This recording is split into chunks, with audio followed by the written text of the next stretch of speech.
On Yeats and the Learning of the Imagination, the title, of course, of one of Kathleen Raine's books.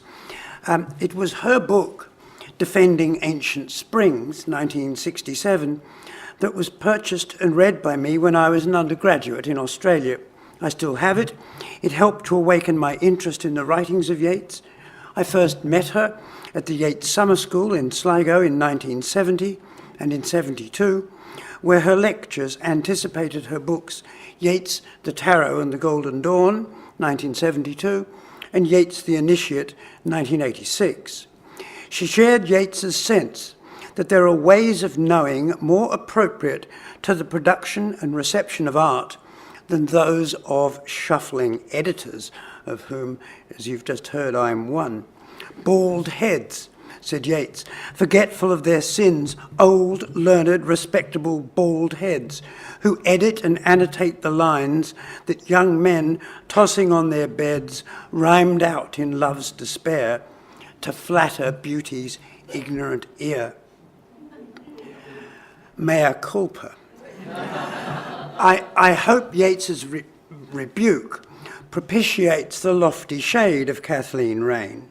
As an advisory editor of my journal, she wrote of one particular submission, "This young woman, for I judge her to be a young woman, would be well advised to join a magical order so that the veils of illusion can be stripped off her one by one." Advice which I did not pass on. As a poet, Kathleen Raine depended upon centuries of book learning. As a scholar, she compounded it. Her book had brought me to Yeats's inexhaustible library of book learning, the British Museum, where occasionally she was to be glimpsed.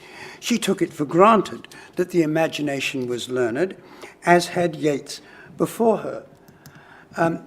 The most important parts of some of these quotes I put up are those in red.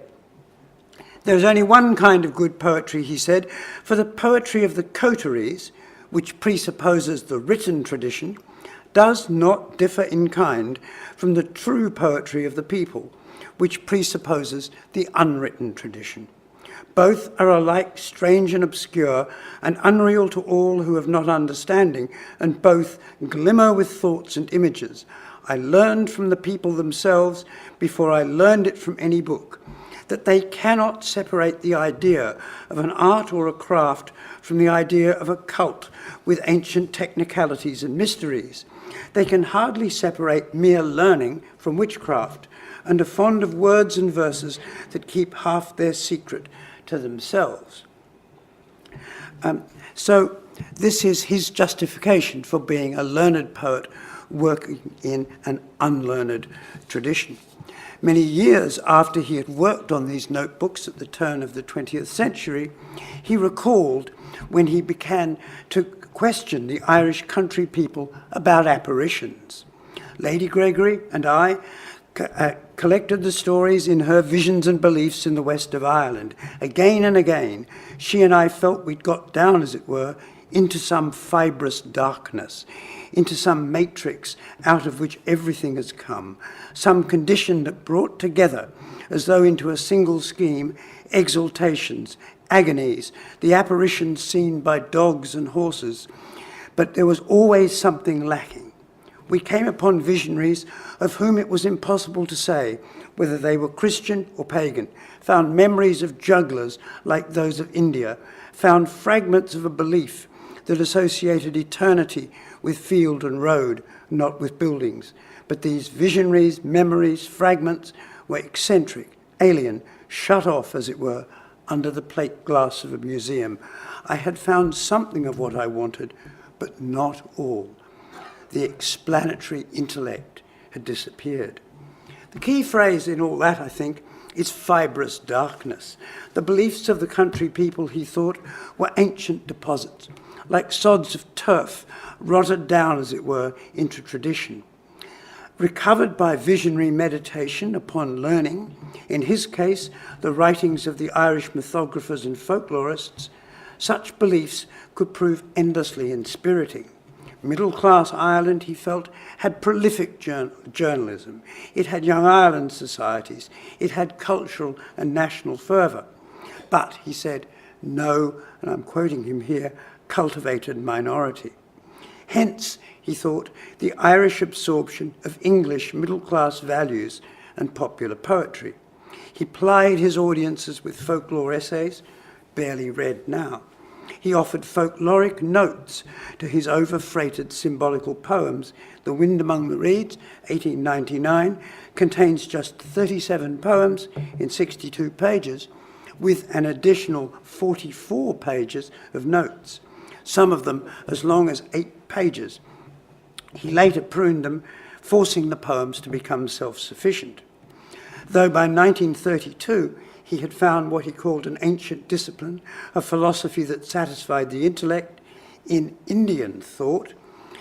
In the meantime, he discovered that new poems could return into traditional peasant oral culture. Though intellectual Dublin knew nothing of it, he said, Douglas Hyde had considerable popularity as a Gaelic poet, mowers and reapers singing his songs from Donegal to Kerry. Years after, I was to stand at his side and listen to Galway mowers singing his Gaelic words without their knowing whose words they sang. It is so in India, where peasants sing the words of the great poet of Bengal, Rabindranath Tagore, of course, without knowing whose words they sing. And it must often be so where the old imaginative folk life is undisturbed. In 1935, he boasted the Free State Army marched to a tune called Down by the Sally Gardens, without knowing that the march was first published with words of mine, words that are now folklore. And I think, myself, of Tread Softly Because You Tread on My Dreams, from He Wishes for the Cloths of Heaven, words which one now hears worked into all sorts of contexts. They have returned to folklore. Inspiring others to follow, he left various manifesti about his works, which set the background of belief against which he compiled the notebooks that I'm going to talk about.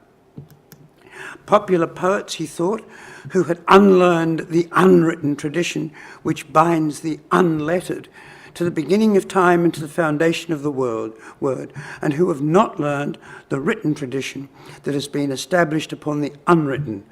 What we now call popular poetry never came from the people at all. Rather, he says, go down into the street with some thought whose bare meaning must be plain to everybody.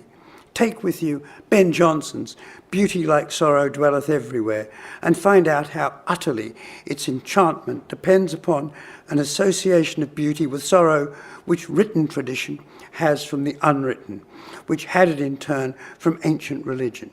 Or take with you these lines, in whose bare meaning also there is nothing to stumble over, and find out what men lose who are not in love with Helen.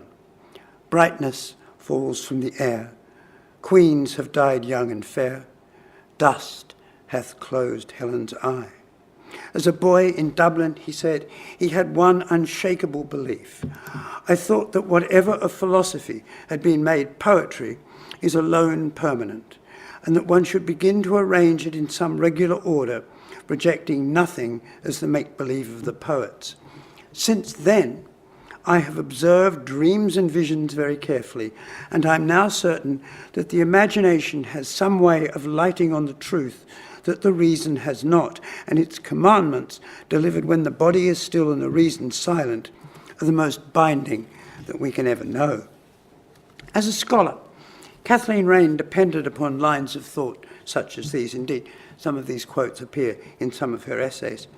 In setting them down in writings published at the turn of the century, Yeats drew directly upon 2 small vellum-bound notebooks. Their high-quality blank pages had been bound in Florence and were probably a gift to him of Maud Gonne. Yeats used them in the period that Greville referred to, between 11th of July 1898 and the 31st of March 1901. He kept and reread them. They were given by Mrs. Yeats to Maud Gonne between 1948 and 1951, with a dry or perhaps a wry note, saying that perhaps they would mean more to her than they meant to Mrs. Yeats herself. She sold them in the late 1960s. Subsequently, they were sold on 3 or 4 times. I examined them twice myself in Sotheby's. They're currently sequestered somewhere, nobody knows where, in a private collection. The Yeats estate owns the copyright, and Deirdre Toomey and I used them extensively to annotate Volume 2 of the Yeats letters, making a preliminary transcription available to Roy Foster for the first volume of his biography of Yeats, The Apprentice Mage. We worked from a preservation microfilm of about 50 years ago, scratched, dusty, readable, only if acute eye strain is a condition of employment. Writers' notebooks are usually private and often chaotic. Their mixture of genre is often the very thing that one wishes to communicate as a scholar, the cauldron of creative excitement which demands fidelity to the use of the opening or the page. Da Vinci's or Blake's or Flaubert's notebooks each seem incommunicable, but they endlessly throw out insights into the germs of masterpieces.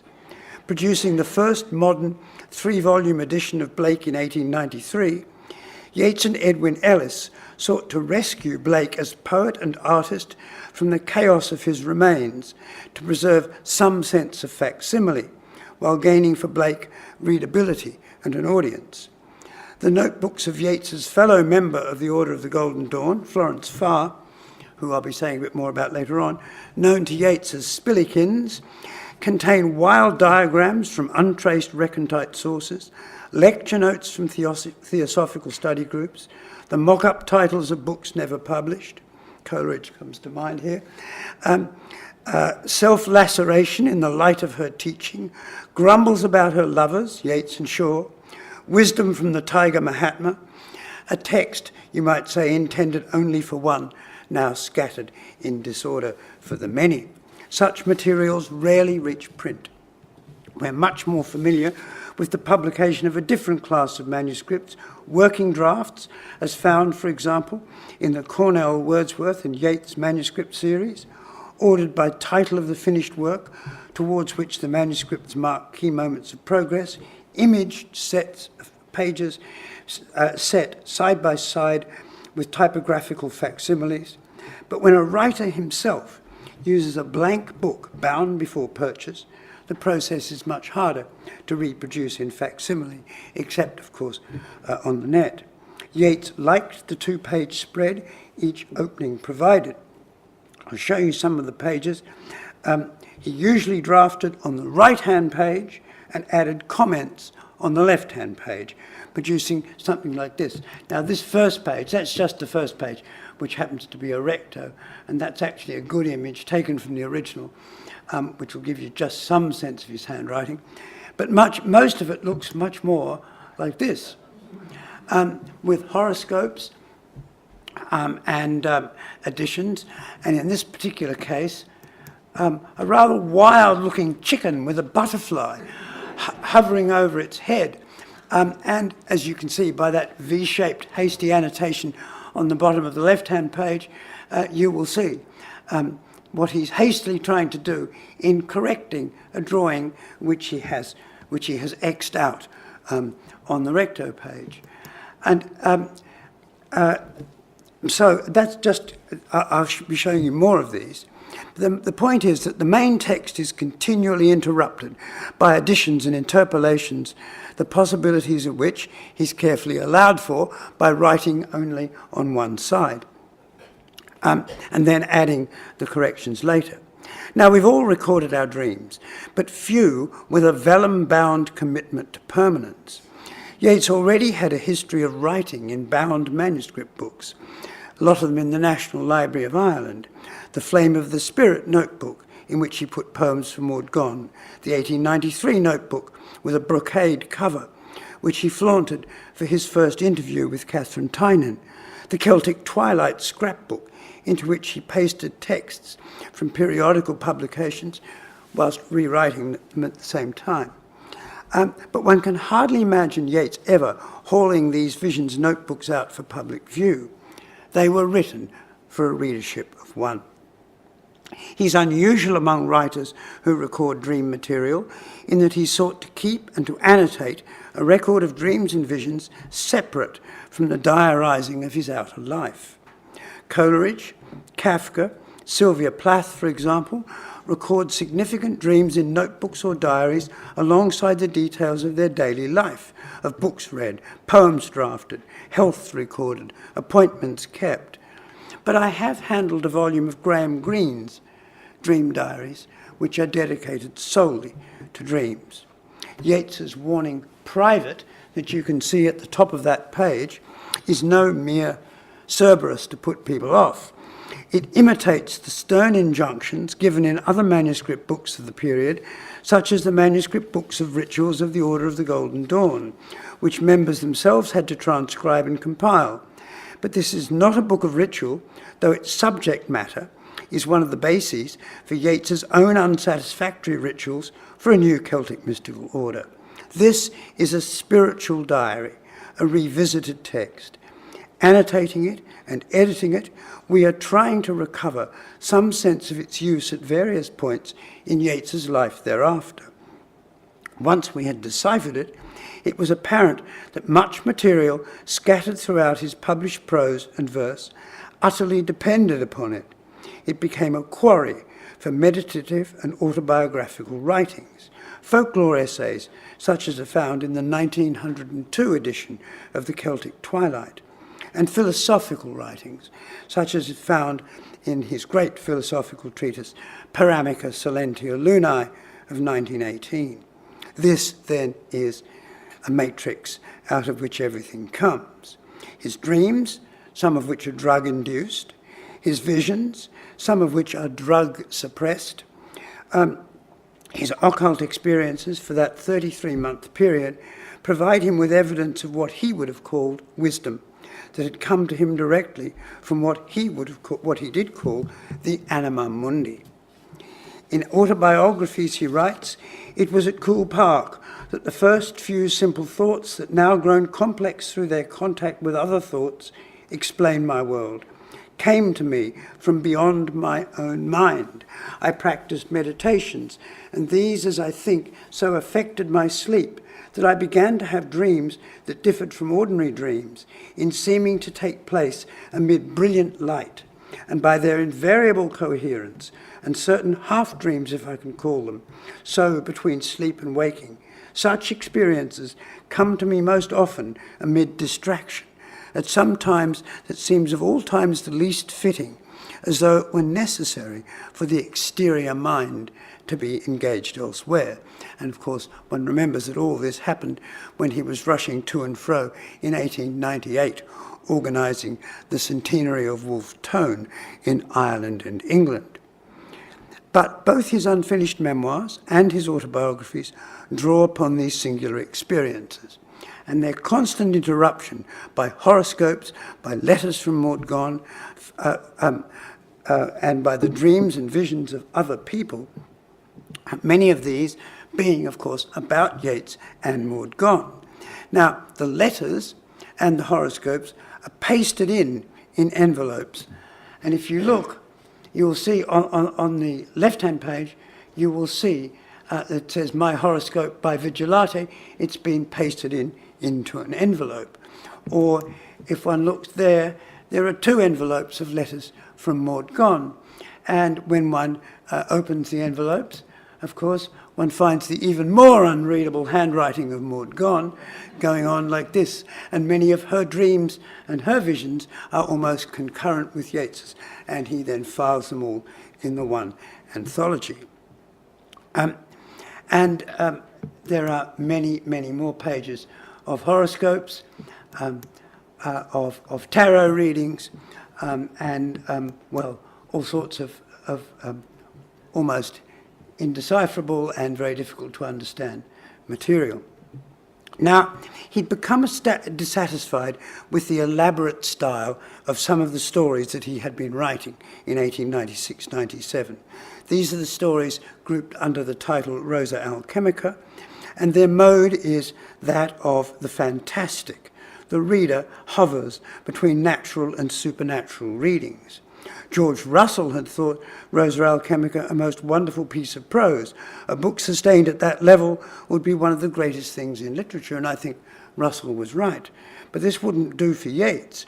For Yeats, its style was too elaborate, too ornamental, and embodied too little actual circumstance. Nothing natural.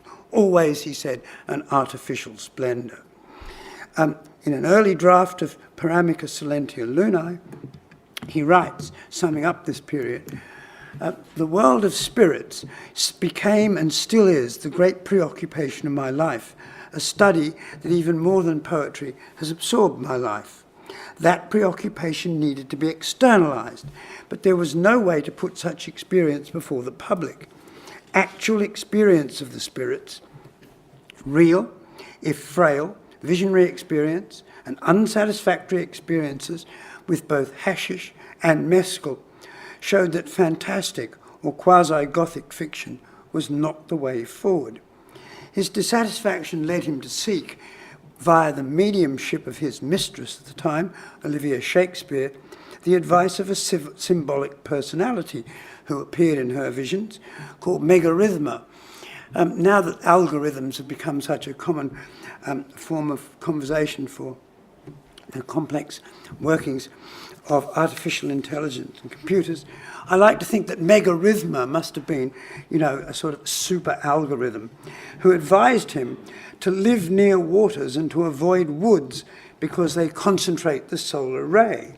Yeats interpreted this advice in terms of the growing artifice of style that he detected in the elaboration of the Rosa Alchemica stories. Water was lunar, referring to all that was simple, popular, traditional, emotional. This enigmatic sentence, he said, came from my own daimon, my own buried self, speaking through my friend's mind. It was thereafter associated with the Archer vision of August 1896 in Tillera Castle, and these two experiences are the most of what we know of Yeats's visionary life before these notebooks. The notebooks also bring to light some of the more recondite activities of a small group of late fin de siècle writers, Irish nationalists, occult experimenters, all via the kaleidoscope of Yeats's inner life. Celtic mythography had been an interest ever since his recording of folklore for the Celtic Twilight, and was key to the symbolic sources of all his early poems and plays. But here we see him recording the visionary work of himself and others, preparatory to the founding of a Celtic mystical order. And that's all in the notebook. The ultimate source of this idea is a story by the Irish writer Nora Hopper, called The Gifts of Hugh and Una in her Ballads in Prose 1894, with its Temple of Heroes set on an island in the Shannon. Yeats was so obsessed by the story in early 1895, while staying with Douglas Hyde in French Park, County Roscommon, that he wondered whether Castle Island, Loch Key, might not become his Temple of Heroes, the centre of mysteries like those of Eleusis and Samothrace. For the next 10 years, he said, my most impassioned thought was a vain attempt to find philosophy and to create ritual for that order. I had an unshakable conviction that invisible gates would open, for me, as they opened for Blake, as they'd opened for Swedenborg, as they opened for Burma. And the wider ambition at work, I must find a tradition that was part of actual history, that had associations in the scenery of my own country, and so bring my speech closer to that of daily life. Prompted, as I believe, by certain dreams and premonitions, I began a study of the supernatural belief of the Galway and Arran cottages. Now, that Celtic order was not to be part of the Order of the Golden Dawn, of which, of course, he was also a member, but it was to have a similar structure and rites. Various Irish visionaries and others helped him in the work to draw up these rituals, and much that happened among this group of people show Yeats using people, using visionaries to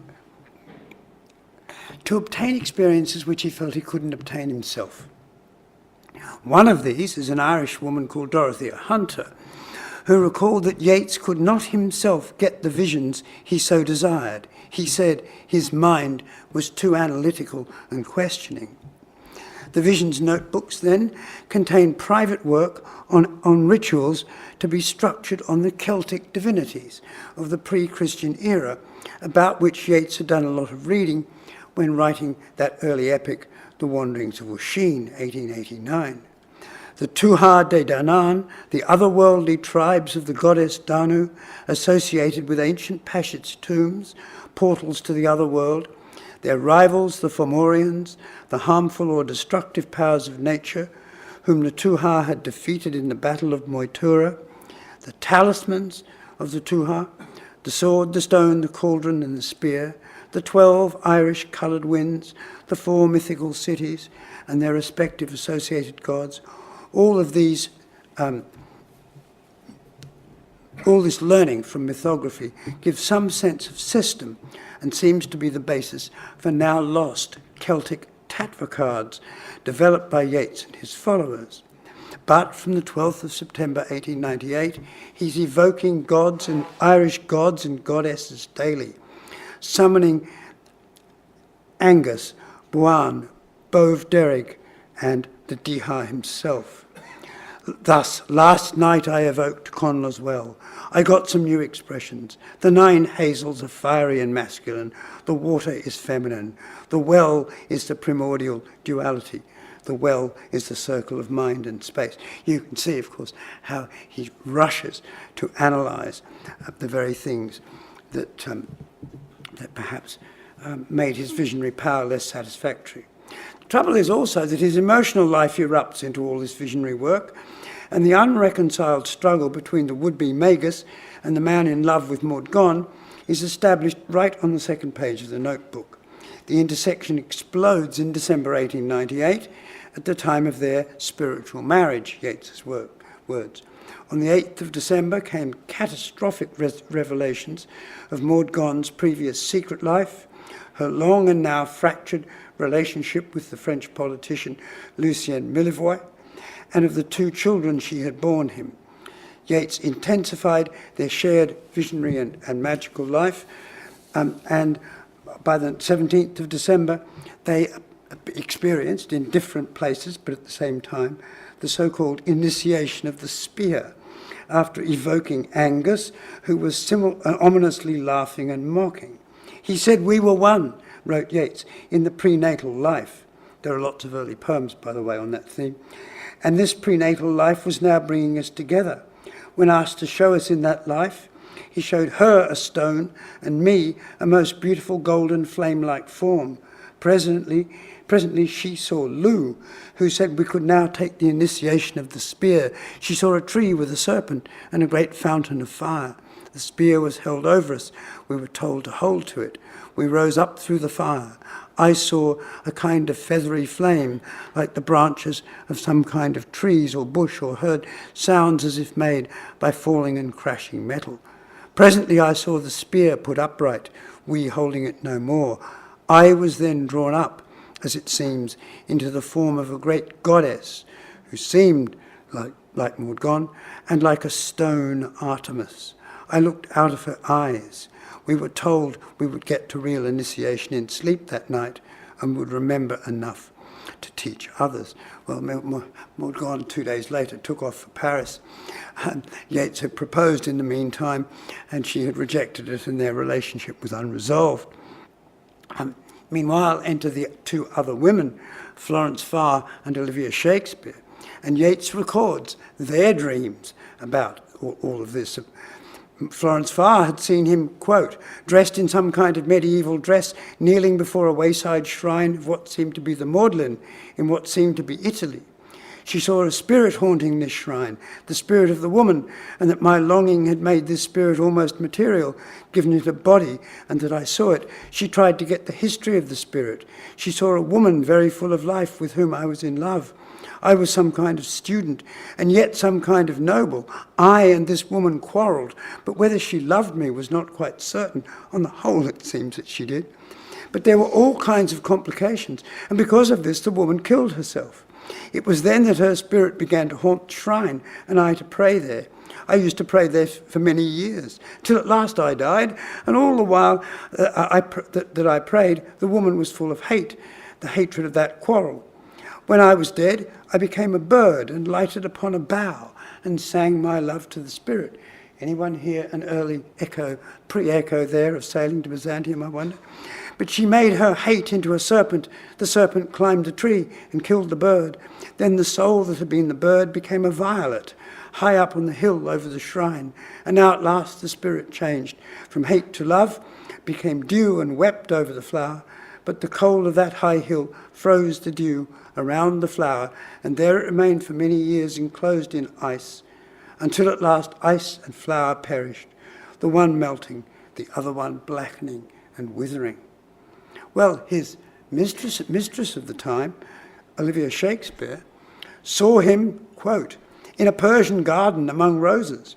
I was a Greek prisoner and taught many prisoners the Platonic philosophy and made many poems, for I was honoured and well cared for. In the middle of the garden was a marble tomb, in which there was a marble image of a very beautiful woman. And in this tomb I was accustomed to offer incense of sacred herbs that I gathered in the garden, and to lie long in trance, communing with her who was buried there, and my longing almost made her a living body. Among the students, most said that no one knew the name of the queen who was buried there a very long time ago, but one said that it was Cyrene.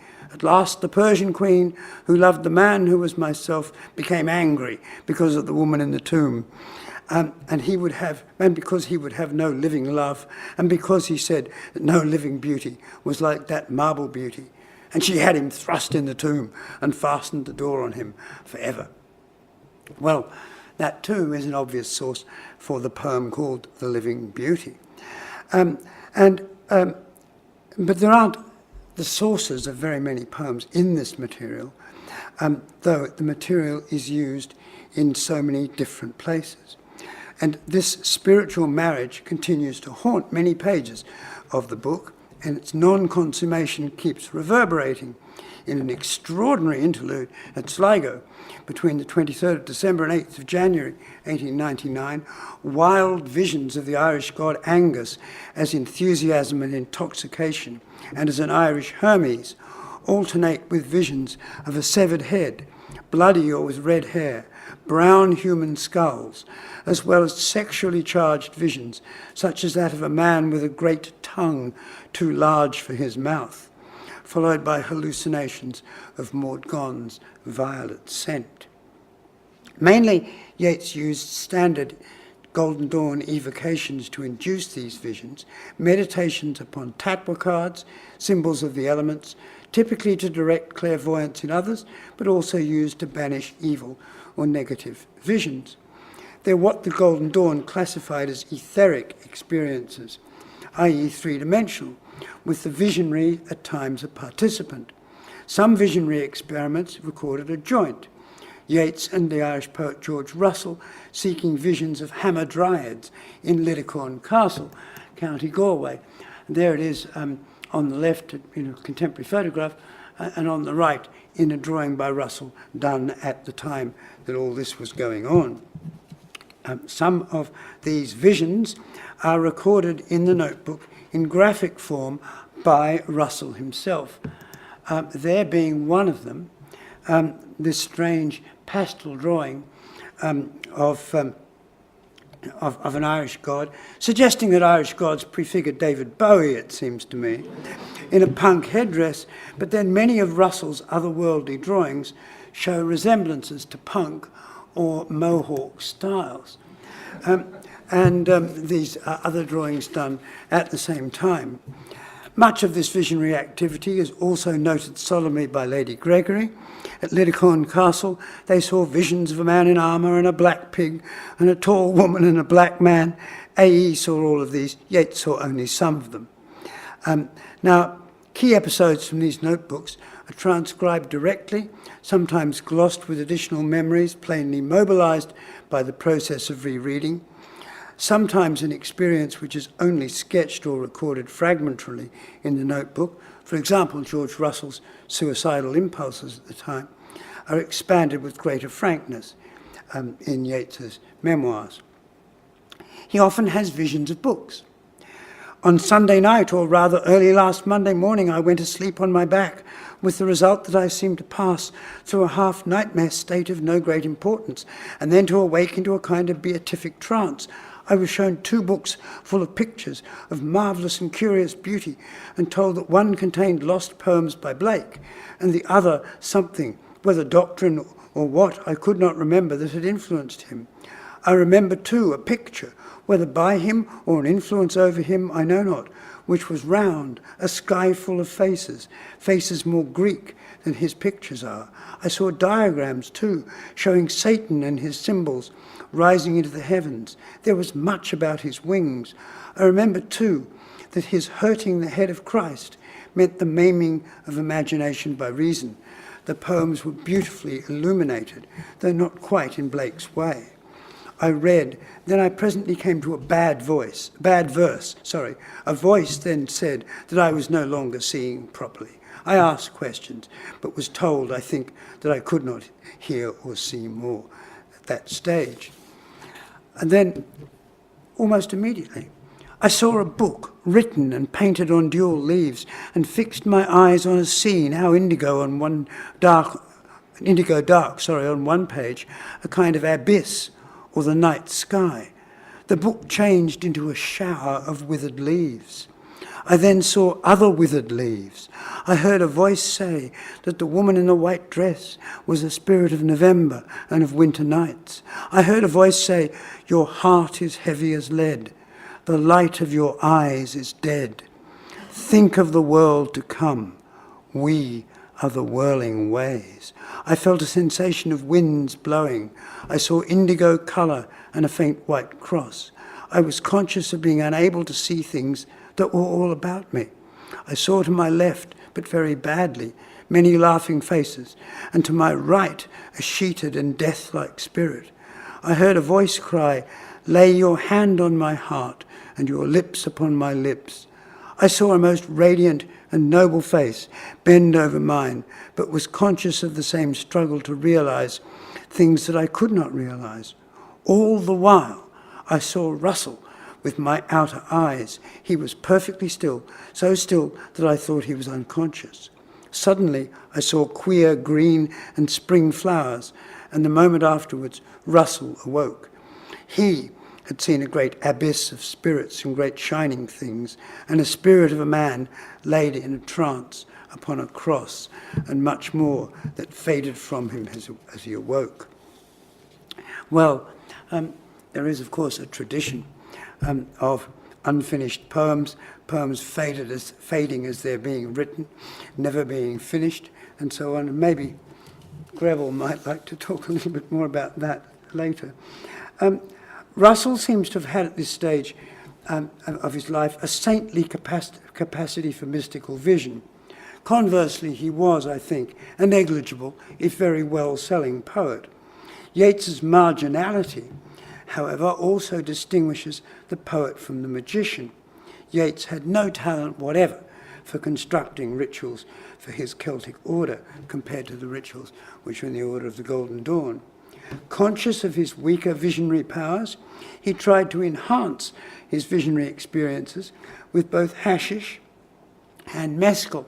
Yeats was one of the earliest people to be experimented on with mescal, written up in the Lancet, incidentally, without giving his name, in 1897. But actual experiences of drugs seem to have shown him that medication produced results quite distinct from those obtained by meditation or evocation. Drugs complicated the matter, and Yeats's record of his use of them, I think, could easily be overstated. At Gould in July 1900, he decided to evoke with apple blossom. "I had no true vision, but a visionary dream. I dreamed that I was going through a great city. It had some likeness to Paris, around Auteuil at night. Presently I saw a wild, windy light in the sky and knew that dawn was coming in the middle of the night and that this was the last day. In February 1903, this visionary dream was published as a dream of the world's end in Pamela Colman Smith's Green Sheaf. It offers a phantasmagoric condensation of the events, public and private, I think, of 1898. The published text had an introductory explanatory paragraph. I have a way of giving myself long, meaning dreams by meditating on a symbol when I go to sleep. Sometimes I use traditional symbols, sometimes I meditate on some image which is only a symbol to myself. A while ago, I began to think of apple blossom, always associated, of course, throughout his poems with Lord Gonne, as an image of the East and of breaking day. And one night it brought me, not as I expected, a charming dream full of the mythology of sunrise, but this grotesque dream about the breaking up of an eternal city. Perhaps grotesque dreams were an occupational hazard of the dreamer, caught in a failed thaumaturgy. The magus cannot control visions which, as it were, turn against him. This also seems to be related to Yeats's limited visionary powers. A taxonomy of visionary experiences was to be expected from a writer who re-dreamt materials from his own writing and reread his own record of visions and dreams as he rewrote. I want to pause for a moment on this redreaming and rereading and rewriting. That Yeats rewrote his poems continually before and after publication and collection is almost the first thing a reader of his work comes to learn, sometimes disarmingly.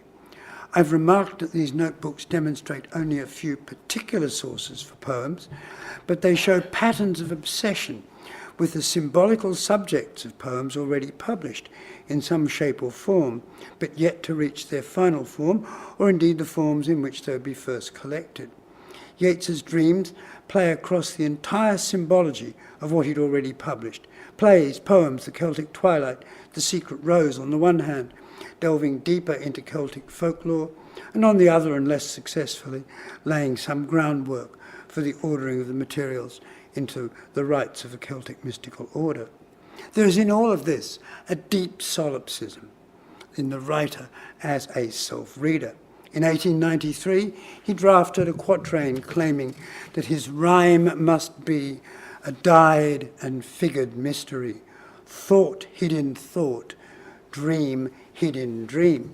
By 1908, reflecting on certain poems in The Wind Among the Reeds, he recalled, "When I wrote these poems, I had so meditated over the images that came to me in writing ballads and lyrics, The Rose and the Wanderings of Oisin and other images from Irish folklore, that they had become true symbols.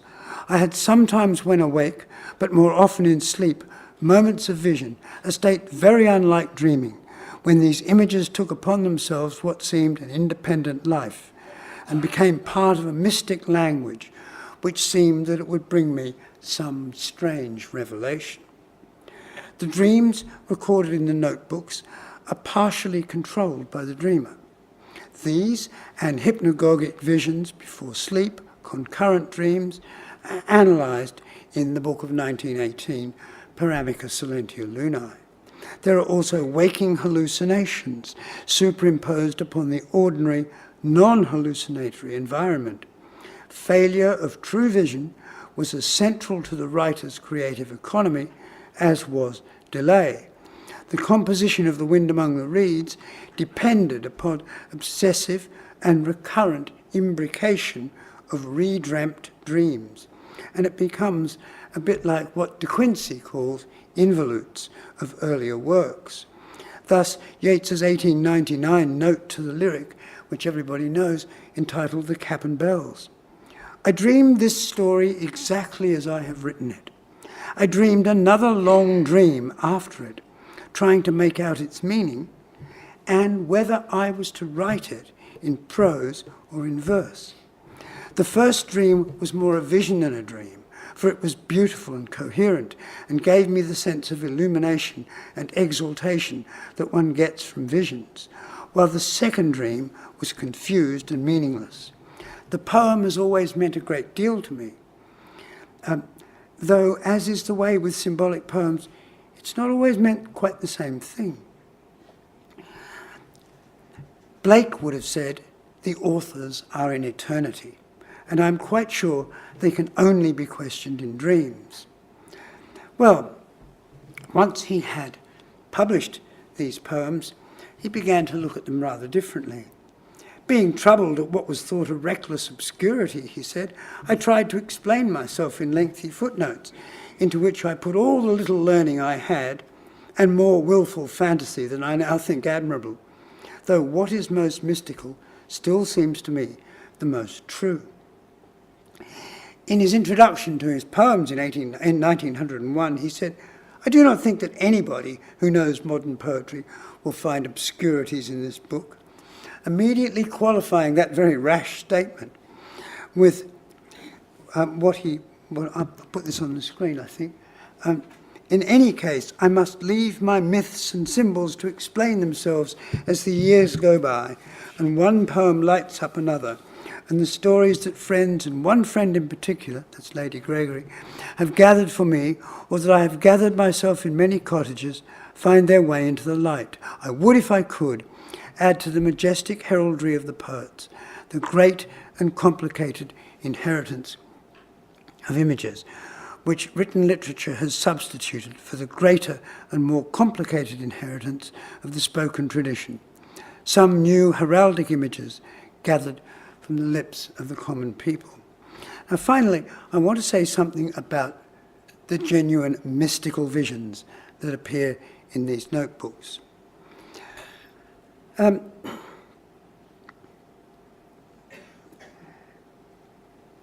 These were very rare. But here's one, recorded on the 27th of August, 1898. Shortly after the visions of the Book of Poems I recorded on the 14th of July, I had another experience when sleeping on my back.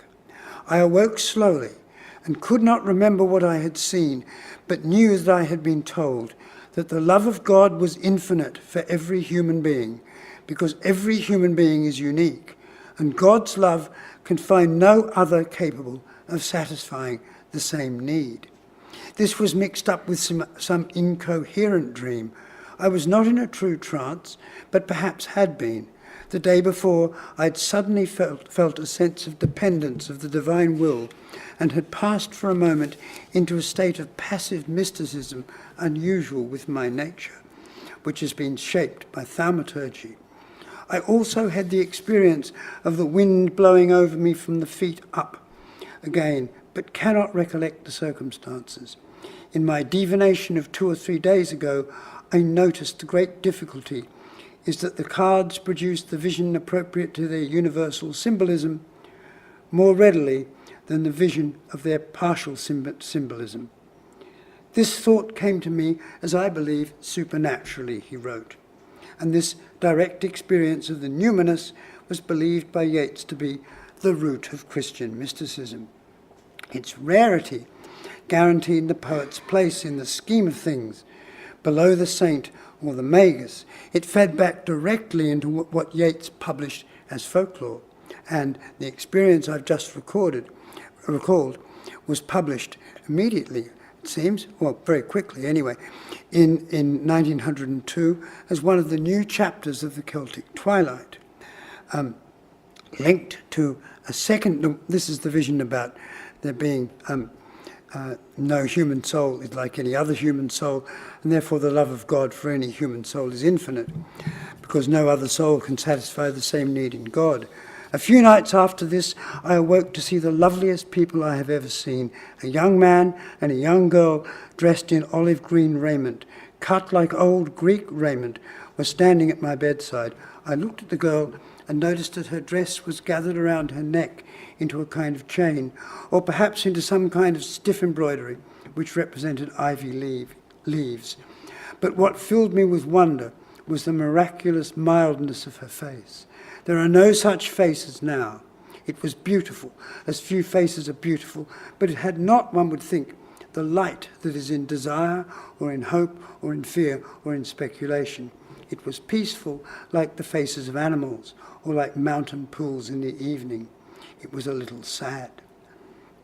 Now, these experiences are sometimes deployed in works of fiction, in his unfinished novel, The Speckled Bird, but they are more frequently to be found in his autobiographies, where he sums up this great period of vision and dream.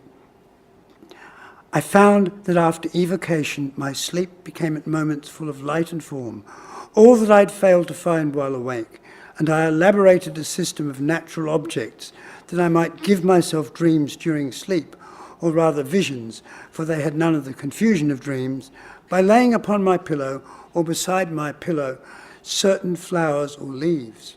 Even today, after 20 years, the exhalations and the memories that come to me from bits of hawthorn or some other plant seem, of all the moments of my life, the happiest and the wisest.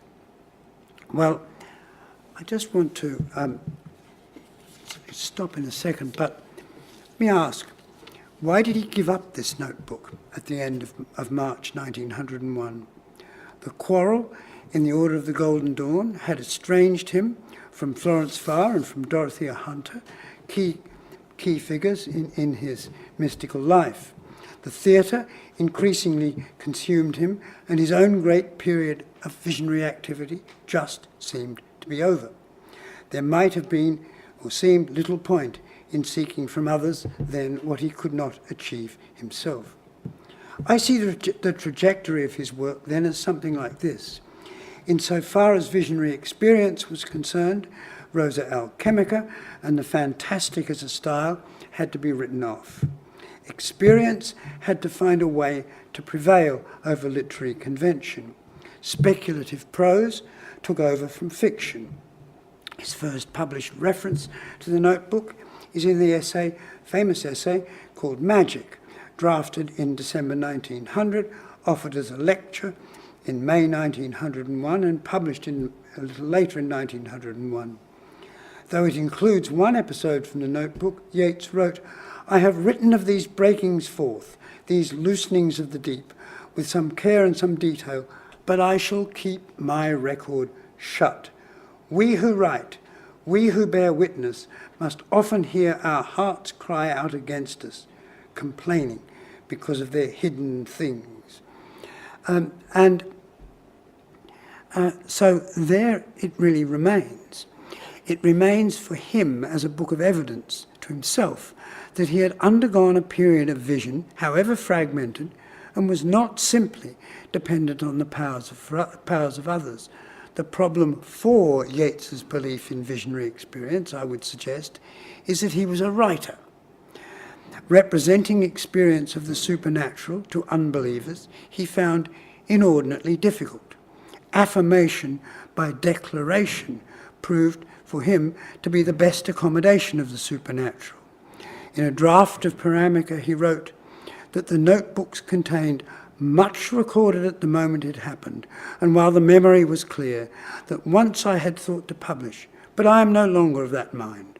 Why should I hope to convince when notably accurate and careful men have failed? I am an imaginative writer, and so must appear to be one of those who lose themselves in the fancy. I will but say, like the 12-year-old boy in the Arabian Nights, "O brother, I have taken stock in the desert sand and of the sayings of antiquity." I'll stop there. I have a question to ask later on, but some of you may have questions first. Thank you.